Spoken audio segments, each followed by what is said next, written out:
Okay. Well, hello. Welcome to the THECOXHUB Behind the Mic, first ever episode. It's a podcast where we try and dive deep into the bloopers and behind the scenes of the rowing community. I'm joined today by my co-host and co-founder of the THECOXHUB, Toby Lassen. Hi guys, how are we doing? I'm good. I'm Freddie Bryce, and today we are joined by a very special guest for our pilot episode. He's very well known within the rowing community. He's the owner and CFO of the home of UK rowing, also known as All Mark One. He's represented Great Britain multiple times and is currently a squad mate of ours at Oxford Brookes University Boat Club. Welcome, Rory Cruickshank. Hey. So I guess sort of first off, how are you? How's everything going? Yeah, it's going all right. It's a bit boring. Sat at home the entire time. Yeah, coxing recording like in the bath is not as fun, but it's all right. I mean, because you live with rowers, can you not get them to like line up somewhere and just sort of sit at the back? They've all kind of disappeared for a bit. They've all gone. They've all gone home and they're all like training by themselves. It's very, very, very boring here at the moment. There's only like one or two of us here. Oh, that's Fair sad. enough. Fair enough. Right, I think we're going to kick right into it. Really, Rory, do you want to give us an overview of your rowing career and successes? Yeah, so I started coxing in 2012 at Norwich School Boat Club, and then carried all the way through until J18. We were like a pretty small boat club, so J14, J15 did like quads and fours and stuff. In 2015, and then J15, we were able to win School's Head for the first time in a Cox 4, which was pretty big. Then joined into a bigger 8 and got kind of rinsed at Nat Schools that year, which was a bit rough. J16 was a little bit more successful. We won School's Head again at J16 first eights, and then came second to Dulwich at Nat Schools in first eights as well. So that was a pretty big year. But yeah, Dulwich kind of came out of nowhere at the end of that one. Then J17, J18, because of the size of the squads, like it's all kind of one relatively tight-knit group. So it's all kind of like one big move forward. 2017, which was my like J17 year, was like relatively big. It was quite good fun, just like going to Henley with the lads, but because it was like a relatively small squad, the aim was more to qualify than to make it through any of the big days. It's the same with both of us, I think. It's yeah, both of us. Schools, it's like aim to qualify. If you get to the Wednesday, you're like, oh, brilliant.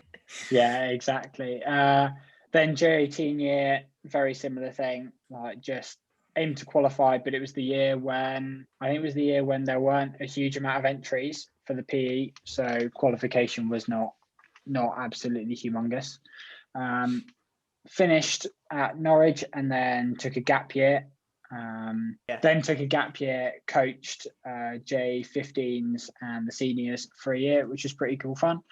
But then, looping back around, J17 year was able to go to Coop for the which was pretty good fun. As like a Cox from a pretty small club, that's quite a big step up. It was a bit daunting at the time with just like rowers that had like raced at champ events and Nat Schools and stuff, and you're kind of sat there in a Cox 4 being like, this is about the same speed as my 8 sometimes. Oh, I bet it felt good though. I bet it felt rapid. Yeah, just like that step up is so big. And I think if you're a Cox from like a first 8 school or like a small club, like the moment you go to trials, you risk like just sat there being like, oh my god, it feels so good, it's going really well, doing great, and then all the rowers are like, this is like the worst Cox 4 I've ever been in, what are you on about? Did you take any rowers with you? Was there any rowers? No, just you. That was like a big thing, was like it was just me kind of going on my own with my coach Chris, so like it was a pretty new experience, and like just meeting up with some of the guys there that I did know. So I knew Jared Sheridan quite well from Bedford School, so we kind of hung out at trials whilst we were like, oh, what do we do now? So yeah, got selected for Coop in the Cox 4, which was pretty good fun. And then kind of trained at Norwich with my coach there, and then off to Poland, and we like, because it was 2016, so it was the Olympic year, it was not a huge event. So we took the gold on both days out of Oh, wow. 2 racing crews. That's amazing. So it was us You never versus mentioned that Italy. second bit. We'll cut that out. We'll cut that out. So it was us versus Italy on both days. Like, they raced different crews. On day 2, they kind of had a mix up. They did really well on the first day in some categories and really badly in the others.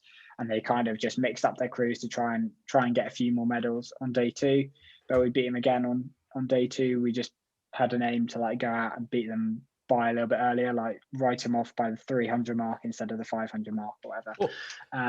Easy peasy, which was really good fun. Got invited to the GB development camp, which was a load of the people that went to like Junior Worlds and Coop and some other like big erg names to try and gel everyone together. And then that summer got selected for the World's Cox 4, which was like the most on edge I think I've ever been for selection, because we'd got about halfway through trials and they were like, okay, we've kind of got a pair sorted, which was Barney and Matt Rowe at the time. They'd just finished, they'd won Nat Schools in the pair at Champ Pairs, and then we went to trials and they were like, oh yeah, we kind of want to do that. And all the sweep coaches are like, oh, we could send a Cox 4 instead, like ditch the pair idea and take the 2 and put them in a Cox 4. So we started like playing around with that plan, kind of worked out like a decent Cox 4. If you guys, Tom Worthington was in one of the Cox 4s, Archie McChesney hopped in as well. Like there were quite a few people that were all fighting for those seats between the 4 and the 8 above it. And then like second last day or something, they basically came up to us and were like, yeah, we can't decide between you and the double. So we're just going to do a flat 2K GMT test. Whoever gets the finish line first goes to Worlds. So the double, because the double's GMT is like 9 seconds slower or something, like they'd start 9 seconds ahead. And it was basically, you got to chase them down. Whoever got to the finish line first. So that must have been intense. That was proper stressful. They were like hinting that for like 3 days.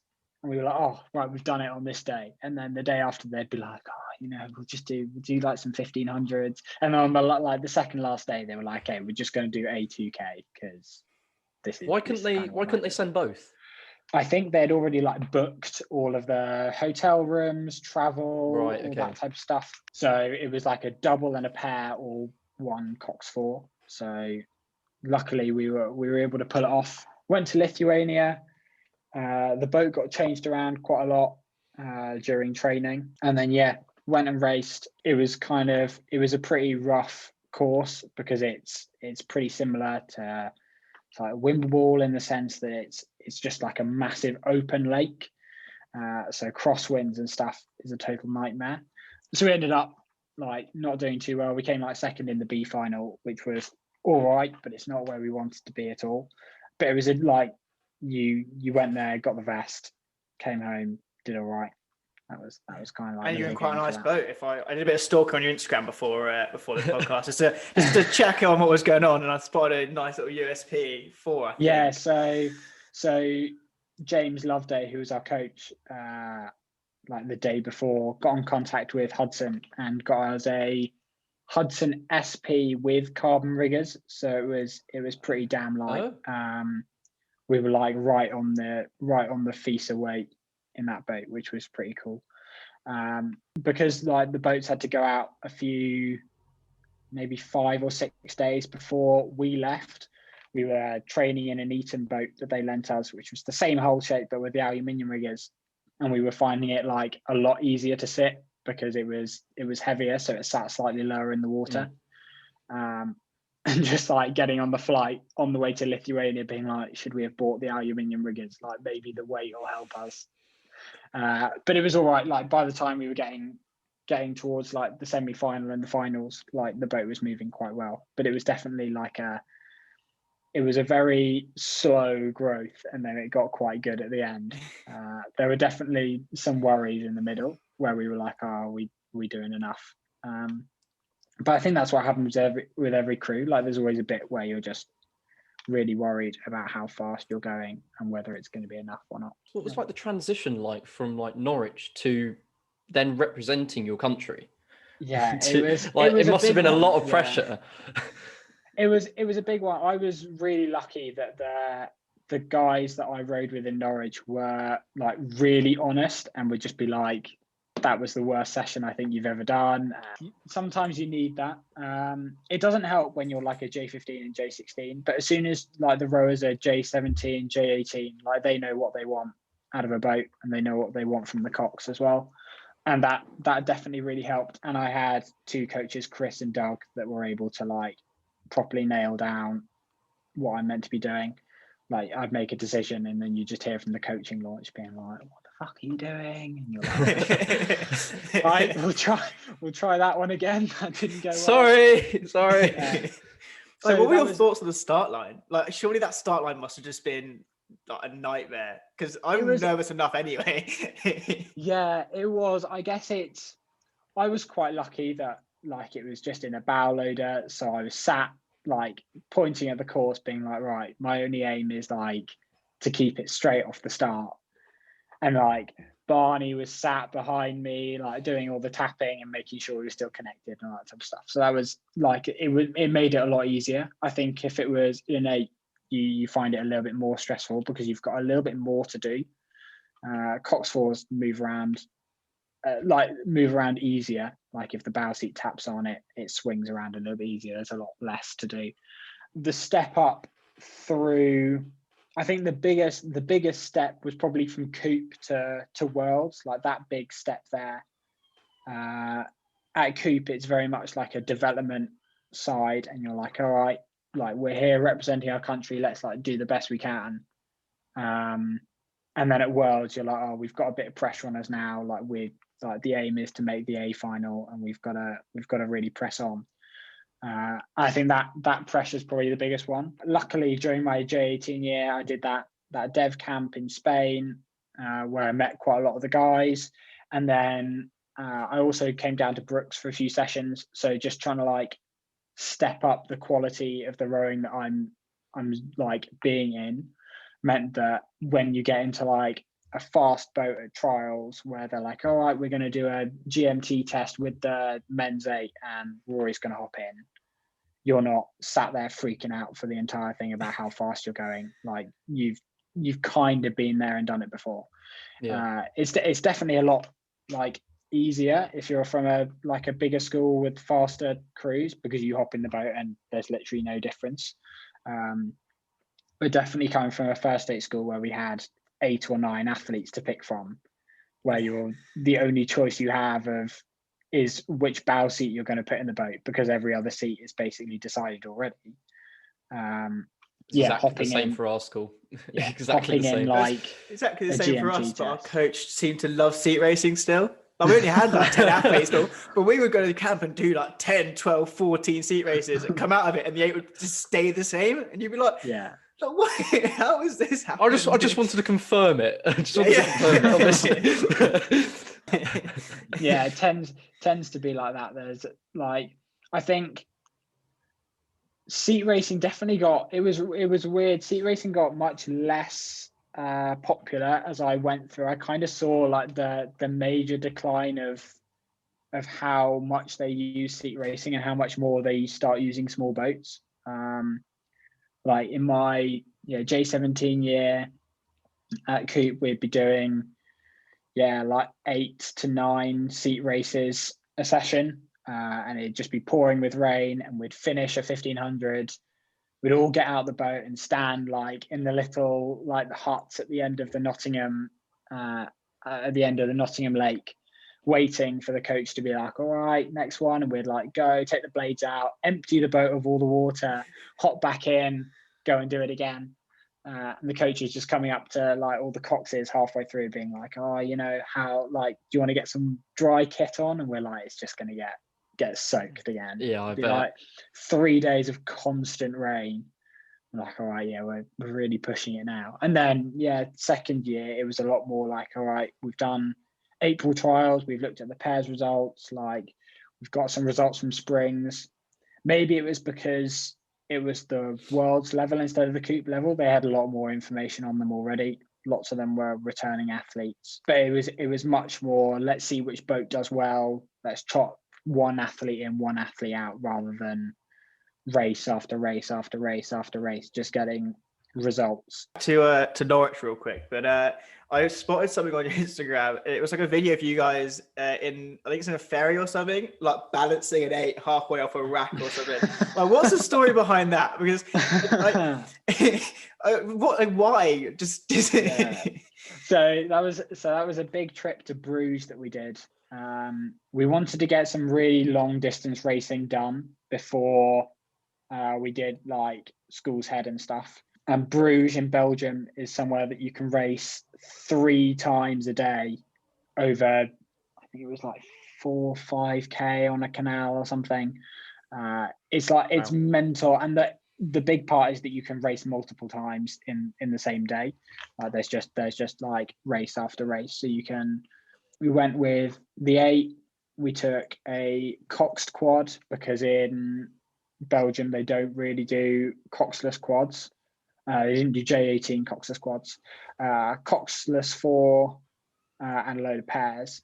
But because it was like just the first 8, the second 4, and our like 1 coach, we like loaded up the trailer that we had, hooked it onto the back of a minibus, and then took it out. Got to the Eurotunnel, got onto the train all right, and then realised that we wouldn't be able to get up the ramp at the end because the Cox quad was overhanging by too much. So as soon as the minibus went up the ramp, we'd like knock the bow off. So we're sat there on the Eurotunnel, like balancing halfway over the side of the walkway, with the Eurotunnel staff telling us, like, what the hell are you doing? You're most definitely not allowed to do this. Feeding this Cox quad like further back down the trailer. It's like the weirdest thing ever. But like that happens quite a lot. We used to tow quite a lot with the minibuses, and we'd always have to, whenever they were like big ramps, we'd all have to like hop out, go on the roof of the minibus, lift the boats up, and then retie them on as soon as we were clear. We were just like trying to move the trailer around so that we could get it up the ramp. It was a tight squeeze. We had like guys on the top of the minibus getting up that ramp as well. Like that was a bit of a tough one. And if anyone's been to Bruges, like you just get put in this massive soggy field for all of the boating. So none of the minibuses, Land Rovers, trucks, whatever, you're not allowed into the field. You park up your trailer and some like old geezer turns up in a tractor and then like tows your trailer into the car park. you just see them where like you park your trailer up and they're like, all right, disconnect the car. And everyone's like, we're not going to be able to push the trailer through there. And this like old dude with like a straw hat. Don't worry, I've got it. In this tractor, and like tows it in. Piece of corn just hanging out the side of his mouth. Just exactly. But it was such a weird event. Like you submit like a rough 5K boat time or something to go, and then it pairs you up so that you do a side-by-side start for a 5K head race. What? So like the first 500 meters is like flat out because you've got to get into like the middle. There's a very, very slight stream. I don't remember there being a huge one, but it's enough that you want to be in the middle of the river. And we were like lined up against like Hampton second 8. They were like giving us chat on the start line. We were giving them chat on the start line. And then as soon as they were like, attention, we were like, if we lose the start of this, we can look like massive idiots. Luckily, like bid them out the start, so it was all right. Good. That's at like rate 40 for the start of a 5K head race. I mean, I'm pretty sure I've raced Rory. At Marlow Regatta. Oh, yeah. A final. Yeah. Don't know if we did any well at that one. I think you came like 3rd because we just rode through Hampton and then we were trying to go for you and we were like just like 100 meters to the line. It was like you were 2 seats up, just trying to go for you. I was like, damn. There were definitely races like that where sometimes, like, I think if you're like a first 8 level school, you go into a lot of those events not really knowing how fast you are. I know like the basher schools get a race against each other, and some people are private fixtures that are definitely like increasing in popularity now, but when I was doing it, though, it was none of that. There was Like, none of you it. just turn up on the day, do the time trial, and you'd be like, "Oh, sick, we did quite well," and then everyone would be like, "Did we, or did other people like not try, or what's going on?" Like it was always a nightmare. Like We used to have the funnest. We used to get invited to Basher, like head, so like at Eton. So we used to call it the Basher because it was like the rest of them just red and blue coat. I don't even know why we got invited, because everyone would turn up, we'd be set off last, and then they'd all just disappear. And we'd be like, "Why have we been invited?" You know, a Bedford and in the ship plate. We'd be like, "Well, why are we here?" But it was good fun getting used to being rode through. You know, it's, you got to get used to that. You know. Yeah, Marlow Regatta J15. We had that, like we like aced the time trial, and we were like, "Oh, we're doing really well." We came sixth at Nat Schools, and we found a lot of speed in the lead up to Marlow. Sixth in J15 J15 first eights, I think at the time. I think they've binned off the champ and first eight thing, but I think it was first eights back then. Made the final, and then got to Marlow, and we like beat all the other first eights. We were like, "This is it. Like, we're gonna do the B final. It's gonna be sick." We got like A final is 6 lanes. It's basically the Nat Schools Champ 8 final from before, and then like the B final was going to be another. I think it was 7 lanes at the time, and then like 5 minutes before we started, they were like, "Oh yeah, we've just changed our mind. We're going to do 7 lanes in the A final and 6 in the B final. So Norwich, can you just turn up and just sit right on the end?" And we just got rinsed all the way down. Sick. There was like St Paul's sitting like 6-7 lengths ahead, and we were like, "Oh, would have done quite well in the B final, but you know, it's all right." Just like finishing that event being like, great. So every time we raced the 8, we technically came last, but we could have come first, but it doesn't matter. I feel like is it better to win the B final or come last in like the A final? Just like for personal use, I think. Depends like, who you are. I think if you're like a Champ 8 school and Nat Schools or something, like making the A final is such a big move. Like Nat School, the A final means a lot. To make it into obviously pre-qualification, it probably helps quite a lot as well. So if you're pushing that final above, isn't it? That's definitely a big part. Like J17 year, we were like aiming to qualify the year before. When I was a J16, I wasn't selected to Cox it, and they'd missed out on qualification through qualifying, and that was like the big part.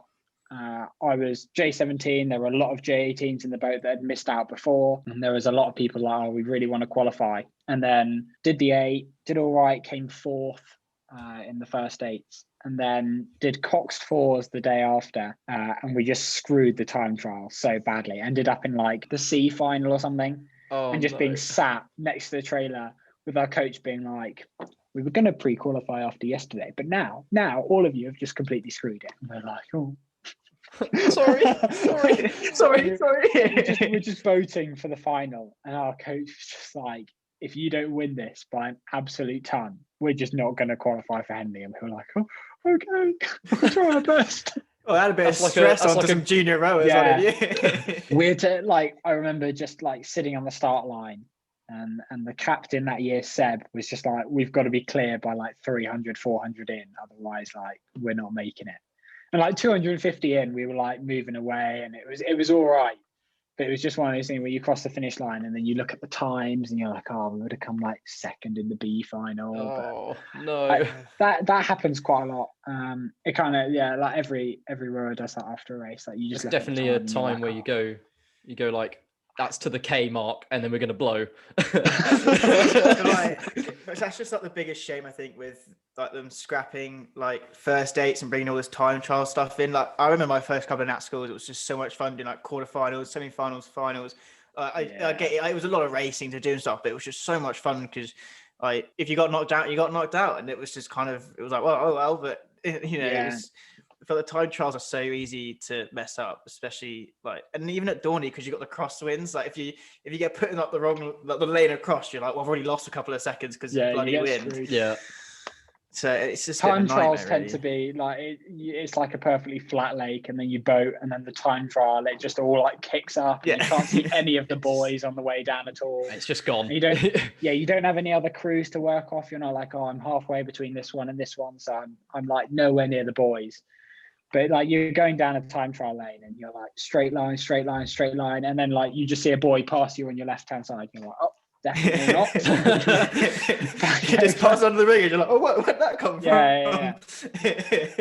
Am Screwed I this correct in one up. saying that you coxed the Brooks?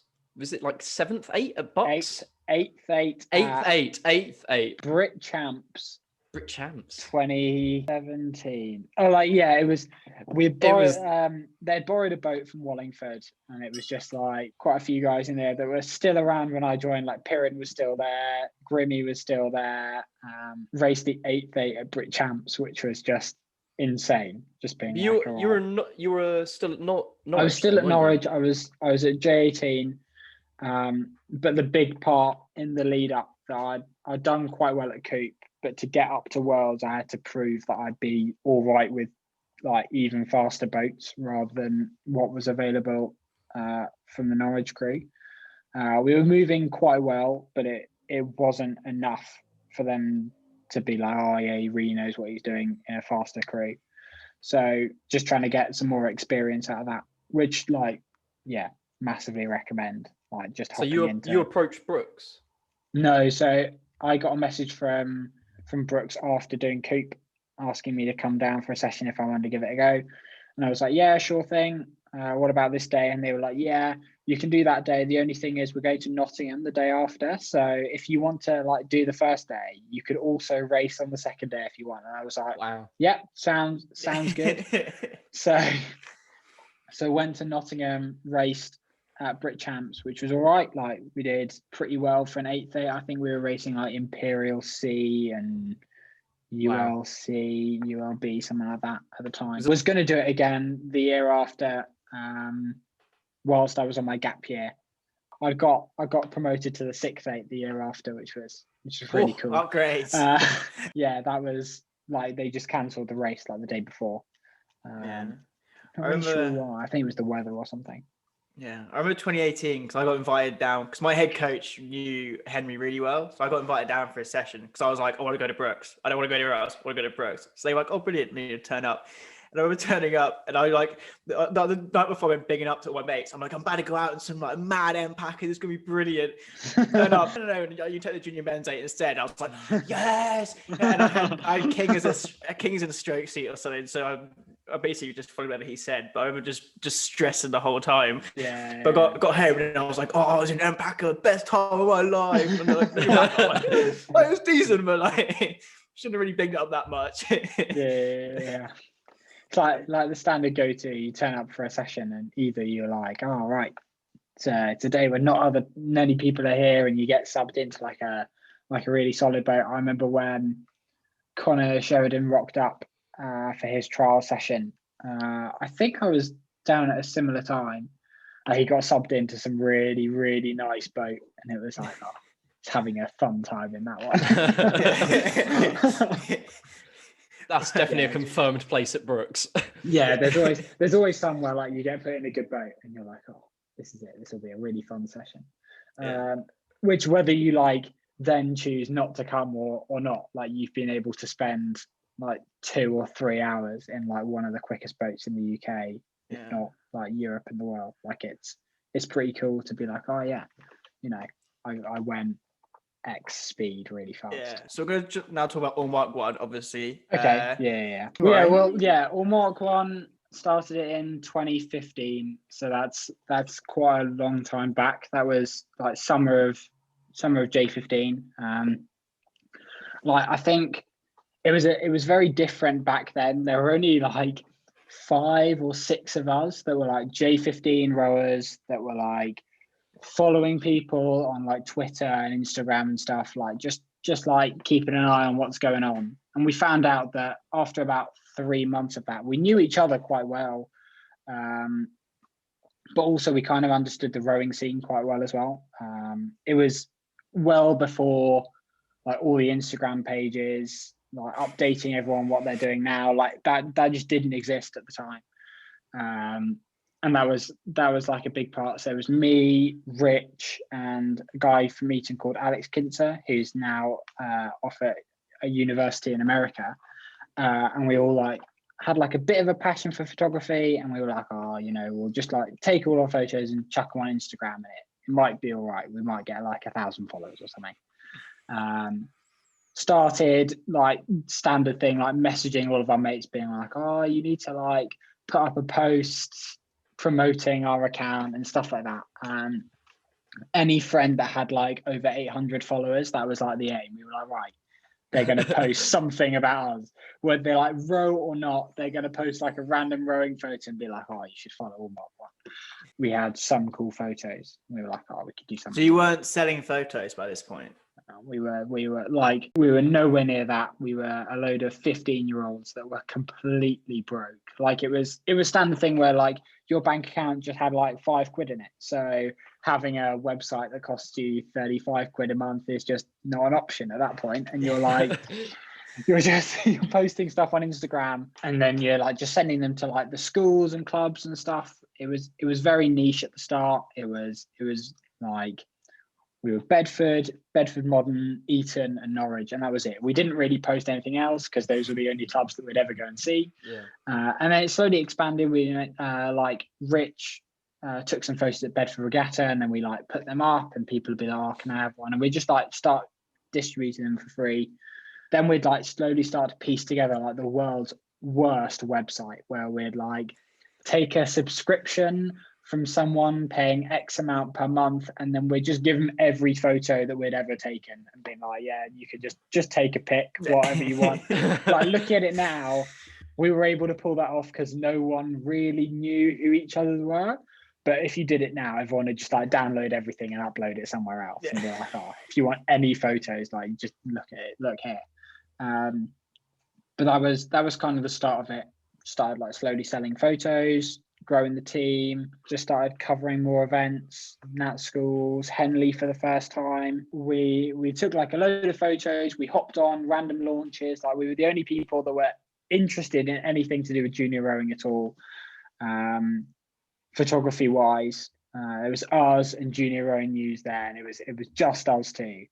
So we went on, photographed the PE final, was the year when Oscar Lindsay's crew from Eton won. We sold that photo that realistically is worth 150, 200 quid for like 25 quid to like commercial partner. We were like, oh, it's like 5 times. Is that the one in the concept too? Concept 2 years. Oh, okay. That was like our first commercial photo, and we just had no idea how to price anything. And we were like, yeah, like 5 times as much as a normal photo sounds about right. That's a lot of money. And then like years later being like, oh, we'll probably charge about 6 times that now. But yeah, that was like the first big break that we had was Wilf's photo make it like on the inside cover of Rowing and Regatta, which is pretty cool. Like went on to then do work at the boat races and stuff like that.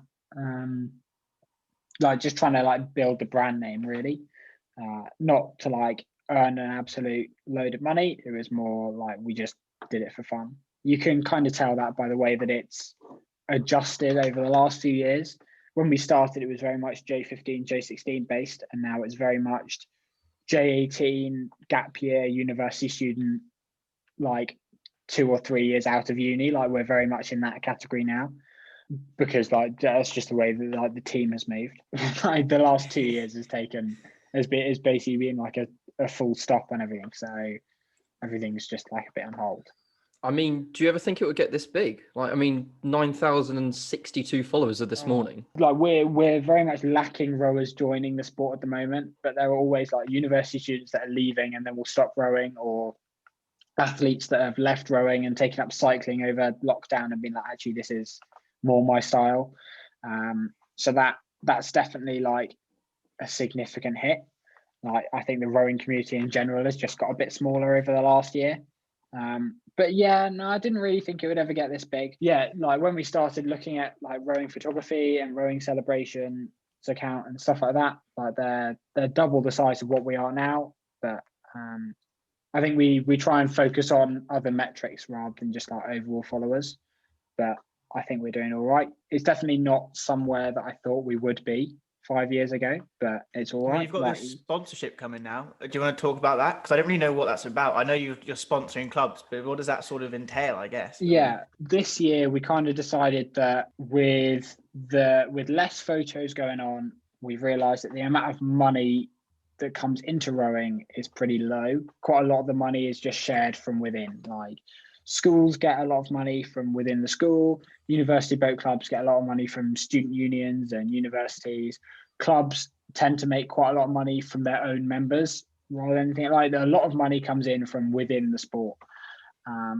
So we were looking at seeing how we could help increase the funding that comes into the sport from outside the sport, being a lot of talk about how we grow the size of like the financial side of rowing.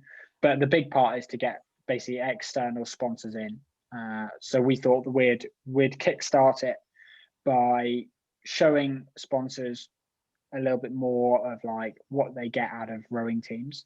So this year we're supplying 9 clubs with stickers to go on the side of their boat and full coverage. So they get videos and photos and social media support for free included. In return, they stick their stickers on the side of their boats and we race it like that. Like this year is definitely a good test year because if you're a financial sponsor, the chances are you would have pulled out of a lot of rowing clubs this year. Like you're not racing as much. We've got nothing to lose because if there's no racing, we're not spending our time taking photos and stuff. So it's relatively equal, and we're hoping that over the next 4 or 5 years, we're able to adjust it that it's not just photos and videos, and we're actually able to supply like an All Mark One sponsorship program or a scholarship program or something with financial backing as well. But we need to test the waters somehow, and this was a really good way of doing it. We've got some really big name clubs on board. We weren't expecting it to be this big to start with. Maybe 5-6 times the amount of people apply that we could realistically go for. It's all right. Hopefully it'll go all right. It's looking promising so far. I said it looked really cool. I saw when you started posting it, I was like, actually, this kind of shows that like there is, because I've always thought like, you know, get advertisement on boats, because even if you just at Henley, however many people, 1,000 people watch like the Henley videos and stuff, which is insane. So there's, we looked at doing something at school. We had our boat sponsored for a couple of years by Bullet, which is like a construction company in Reading. So I think it's definitely something that rowing should have more of, even though it's not the biggest spectator sport. There are definitely places where like there are big numbers watching it. So I think a lot of rowing clubs are a bit stuck in the past where they're like, oh, we don't want to be sponsored. It doesn't make the boats or the kit look as clean and stuff like that. But realistically, like if you're sat in let's say you've got like a really nice financial sponsor, I think every boat club would choose to sit in a carbon wing Empacker over like a non-carbon wing boat because they've got a sticker on the side of their boat instead. Like I think that's a decision that not many clubs have to think that hard about. But there's definitely an issue that lots of clubs don't know the way around to go around getting sponsorship, and there aren't that many businesses that are looking to sponsor boat clubs that are like visibly searching for some. So just trying to like increase that whole community and industry is going to be quite key. Especially as like the All Mark One team grows and stuff. Like we want to make sure that we're trying to give back to the rowing community as well. So sponsorship seems to be a pretty solid way to do that, whether that's with clubs like Trentham and Hinksey, where they're like, oh yeah, we want to get more athletes into the sport, and that's kind of like their major aim. I mean, Hinksey, like both of them are now going for more performance-based results this year, but like their goal is still the same thing, which is to get as many athletes as possible on the water. All the way to some of the high performance clubs that we're sponsoring as well, like TSS. We should have multiple athletes going to multiple different places this summer if everything goes ahead. So like sponsoring different types of clubs really show that like, you can sponsor all levels. hopefully awesome. it'll pull off, but it's a bit of a test year, so we'll see. Yeah, it was great to sort of see what happened, isn't it? I've got a question here. I thought was quite a good one. I thought like, because since starting this up, we've already met like a crazy amount of just like awesome people just in the rowing community, and like it's just been brilliant sort of meeting people and stuff. And what are like the coolest people and experiences do you think have come from you being a part of All Mark One? I know like there must be so many, That's but like so difficult. because I mean, or maybe not the people, connections but through it. experiences, you know, And the connections that you must have built. Yeah, I think so. So the big ones that come to mind are, we've worked a lot with the boat races, which is really good fun. Like the athletes there and the staff there are usually really supportive, and they're really helpful, especially when we're like a really small team. Like giving us the opportunity to go and cover those events is really big. But like the biggest name that stands out is probably British Rowing and the GB rowing team. We went and I worked with them a little bit after I'd been to Coop and Worlds. I already had like a relatively good link with a lot of the key people there. The summer after that, during my gap year, we were like, oh, we'll just like go to Junior Worlds and see what's going on. So we went on the website, signed up for a press pass, just kind of waited. And then like 2 days later, got an email from like the head of the press side of the GB rowing team at the time, being like, hi, we've got an email from World Rowing saying that like you're going to Junior Worlds. Can you like explain what on earth is going on? And we were Wow. like, we were just going to go on holiday, to be fair. But sounds good. So they were like really supportive. They gave us like full support for us to go, which was another big thing. Like they weren't going to send a photographer anyway, but it was really useful to get the access at World Rowing events that you tend not to get otherwise. So yeah, rented a load of cars in Austria, and then drove through Austria to the Czech Republic. And then the year after, we covered Coop and Junior Worlds and Under 23 Worlds all in the same year. And that was like a really hefty one. Lucinda went out to Under 23 Worlds in Florida. We made like a bit of a deal with them, being like, we'll cover this and this. Ridiculously small team. We were sending just one person to each event, apart from Coop, where we sent like 12. We all just went on like a squad holiday to Italy and France, which was good fun. But actually, like having the connection with like the GB rowing team and the staff there, that like gave us the opportunity to go to an event that big, and trust us with taking the official photos for the GB team was pretty hefty. Like we did a lot of work in the lead up to it. It wasn't like we got surprised with the job that we got, but it's definitely something that you look back on being like, okay, yeah, that was a pretty big step up. We probably wouldn't be where we are now without covering the World Championships of some sort. Yeah, I bet that must have been massive for you. I also made it onto Cam Buchan's vlog at Nat Schools. Heading now to go chat to the All Mark 1 bros and broettes. There's loads, bro. How we doing? All Mark 1 Rory. Great, it is. How we doing? Not too bad. Oh, I'm on the vlog. Oh, he's on the vlog, Mate, bro. You wouldn't want to be on the vlog. There we go. A great chat with Rory from All Mark 1. Great to put a face to the name. Now to wait around. When he like started out, I was like, oh yeah, give us a shout if you want any like photography stuff. And he was like, oh, I'm at Nat Schools. And I was like, sick, so am I. I made it onto the vlog for like 2 seconds. Yeah. You're famous now, mate. That was so it. high Like, just getting the messages afterwards, being like, "Oh, I saw you on Cam Buchan's vlog." I was like, "Sweet." So what's next then for All Mark 1? I mean, I don't know how much you can tell us. Obviously, maybe it's a bit secretive. But I mean, what's the It's plan? a THECOXHUB exclusive. THECOXHUB exclusive. Yeah. So we've realised that there are lots of athletes that are involved in rowing that are quite interested in other sports, and there are quite a few other niche sports that we think would be quite good at covering. So we're looking into cycling and motorsport and automotive stuff as well. That probably won't be on the All Mark 1 Instagram account and like All Mark 1 channels. There's a few other All Mark 1 companies that are being set up that will run separate parts of that. But yeah, that's probably the big one. And then yeah, hopefully this summer, if everything goes well, we'll just try and cover as much as possible. There's quite a few events in Europe, so we'll hopefully like road trip around quite a few of those. Just trying to cover as much as we can, especially with like the big photographers going to the Olympics. If it goes ahead, we'll like have an opportunity hopefully to cover some of the smaller events, under 23 Worlds, Junior Worlds, FISU, stuff like that. So that should be quite fun.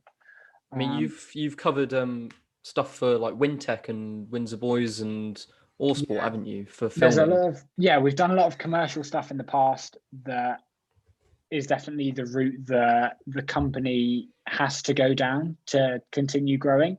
We have to like split up and diversify what we're doing. But yeah, like that's a bit of commercial stuff is always going to be needed. It's definitely really helpful having brands like WinTech and All Sport that are really supportive, and like they tell us what they like and what they don't like, and we try and adjust that. And we've definitely stepped up our game over the last few years. But yeah, no, I think we'll just like wait and see where the rowing side goes, like how long it takes everyone to start getting back to training, and then we can kind of go from there. No All Mark 1 offices planned for the future. Not going to see a massive skyscraper in London. Just All Mark 1 at the top. No skyscraper yet. We'll see. I wish. I got this written down here, and I have to ask you about it because I think not many people know that you do this. But you can fly airplanes, can't you? Yeah, kind of. I don't have a pilot's license. It's very expensive to get a pilot's license. It takes a lot of time. When I left school, I had to make a decision between pilot's license or like rowing coaching, and I chose the rowing side. But yeah, like aged 5, started to learn to fly, and then 5? all the way like aerobatics aged 13, and then yeah, just like cool stuff from there. Yeah, that's early, isn't it? That's very early. Yeah, you need to be in charge of a plane. not on my own, of course. I was just like 5-year-old Rory, just bopping off. Yeah, just like flying around. It's I don't know. It's like driving an automatic car, because you don't like if you're just like doing basic stuff, you don't have to take off or land or speak on the radio or understand where you're going. Like where I'm from in Norfolk, like it's pretty fair game wherever you go in an aeroplane. Like you can just kind of bomb around wherever. So yeah, like age 5, started doing some flying stuff, and then really stepped it up like age 11 onwards. Did some like helped out with a display team in Norfolk called Wildcat Aerobatics, like for 4 or 5 years, which was really good fun. And then in my gap year, I was able to go and work at the Red Bull Air Race in Budapest, which was really cool. That's really first cool. time in a helicopter, stuff like that, which was really sick. That's awesome. And then yeah, hopefully like a little bit more of that in the future, like equal to the rowing side. Like rowing's not taking place, and nor is any flying. So when I'm outside, and there's some annoying asshole going up and down. I got you to blame. That's going to be him. That's it. We'll see. Like yeah, hopefully. I know that there are quite a few people at Brooks that are quite interested in flying stuff. So we'll see. Is that going to be the new society? That's going to be it. There's going to be a lot. I've got a few more things on my rowing checklist that I need to tick off, but after I've ticked everything off, like that's going to be like a good sign that I can split my time up a little bit better. Definitely guessing a red box is there. Red box is definitely on there. Red box is the next bit on the list. That is one of the tick boxes. It is. I think if you come to Brooks for an undergrad, like a lot of people have that on their like radar. Like lots of people do them in different time frames, like and other people like take a long time to like work their way up. But the coaching staff really push. It's like we're really like if your aim is Henley, why wouldn't you look anywhere else? Like Yeah. Solid, Yeah. solid I mean, place. There's only one real thing here that I wanted to talk about. Not sure if it's going to make it onto the podcast, but if you type Rory Cruickshank into YouTube Oh, and you scroll down a little bit, UK I'm Youth going Parliament, Norwich South. I'm going to kill Sam Nunn one day. Yeah. I found out about this through some group chats last year, but I mean, Yeah. political future, is there? Definitely not. There's about halfway through that video, I'm like, oh yeah, I'm going to go to Oxford. And that didn't happen. I went the wrong one.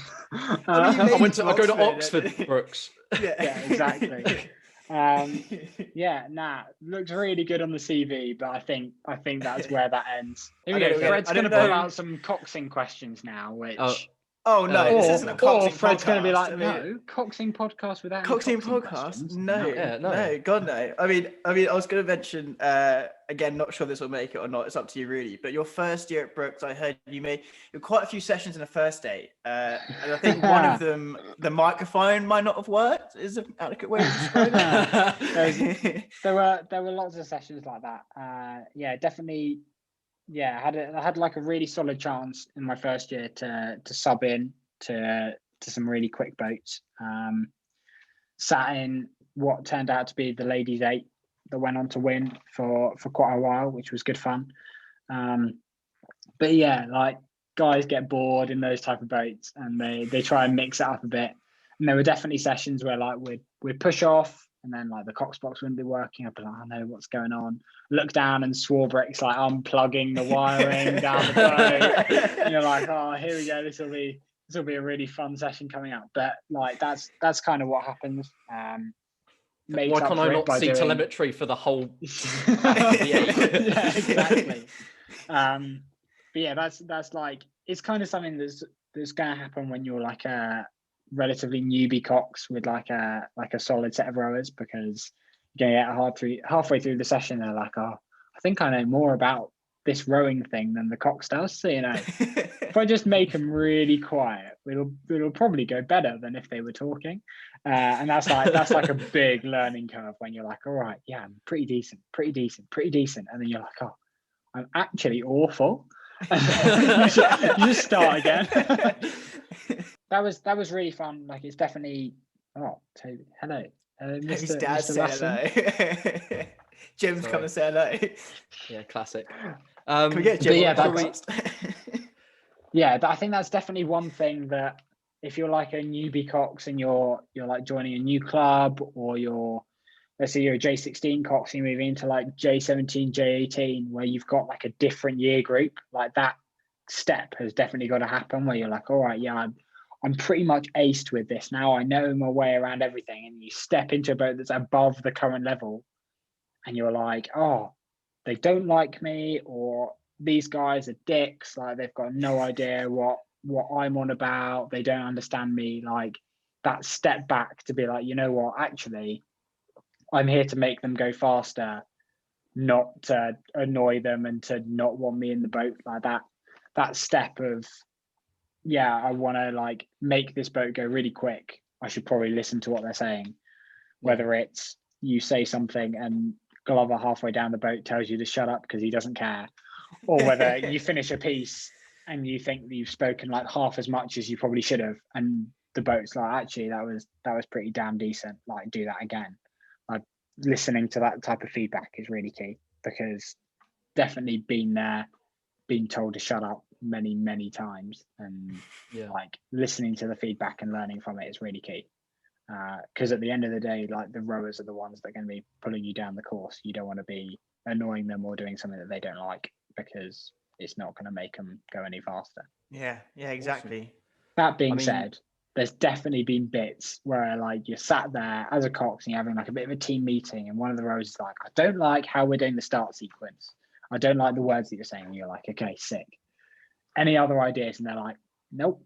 Just don't like the current words. And you're like, not much I can do there, to be honest. Like you try loads of different words and they're like, yeah, I just don't really like it. You're like, right, okay. There's always going to be some people like that. But if there's anything like constructive that you can take out of a session, then like it's definitely needed, because otherwise you're not going to improve. Like it'd be a bit useless if you did an entire session and just refuse to tell a rower what they're doing wrong. Like, you need to make sure that it's happening both ways as well, really.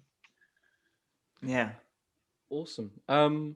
Shall we wrap it up here then, as we've been going for about an hour and a half? Yeah. Been a good chat, I think. It's gonna be It has one been. long episode. Yeah. Let's wrap it up here. So thank you very much again, Rory, giving us behind the scenes of your rowing career and All Mark 1. Thank you very much. It's Yeah, been no stress. been a long time. Awesome. Next time we will have, I believe, Jack Totham, which is ex-Monmouth First 8 Cox, Right. 3-time silver and 1-time gold medalist at Coop, and now is rowing at Oxford, and hopefully we'll be doing the boat race this year. So keep a lookout for that. If you guys have got any questions for him, just leave a comment in the comment section below. And if not, then just message us on Instagram, to be honest. Maybe As host always. that one. Cheers, Rory. As always, our links are in the description below. So check them out for everything rowing and coxing. That includes our website and everything like that. Awesome. Yeah. Thank you again, Rory. It's been a That's all pleasure. right. Yeah. Yeah, I it's think been we've good fun. learned quite a lot. I had a good laugh. I haven't laughed this much on a call for a while, so that's been good bit of fun. Hopefully everyone else enjoys it as much as we Pretty did. good. You've basically got like another very similar version for the next episode. Jack did like first 8 schools. Like we have to be honest, like his school career was a lot more successful at school than mine was. Like Monmouth did really, really well that year. Yeah. But yeah, no, that should be a solid one. Well, we're hoping to get the person in charge of MS rowing on with us as well, but we're just trying to confirm that, because I know they're really busy and they're trying to figure out if they're around. But Yeah, we're in contact with them, so fingers crossed. But like Toby said, any questions for them, let us know. Any guests you want to see in the future that we think we should have a chat with, have a laugh with, let us know. I think that's about it. Yeah. I Yeah. mean, indeed. cool. Oh, Good Rory, luck do you for want to me plug anyway. All Mark 1, even though you're way bigger than us anyway? Yeah. If you're not already, you need to follow at allmark1 on Instagram, and then you'll keep up to date with all the news. We tend to release a lot of the news sources relatively early. We like to pride ourselves on being one of the first to release new info. That's where I find everything out. Yeah, usually like the All Mark Same. 1 Instagram stories is the place to go. So Right. Cheers, Rory. Thank you so much. no I need a worries. nap now. Payne's like, you're done. I'm having a It's scroll through my goodbye. DMs, seeing who else. Oh, Toby wants to wrap it up. We'll let Toby wrap it up whilst I have a scroll. It's a goodbye from me anyway. So cool. Goodbye Yeah, for me. Freddie? I'm done. I'm empty, bro. There's nothing left. Yeah, cool. Well, goodbye from me then.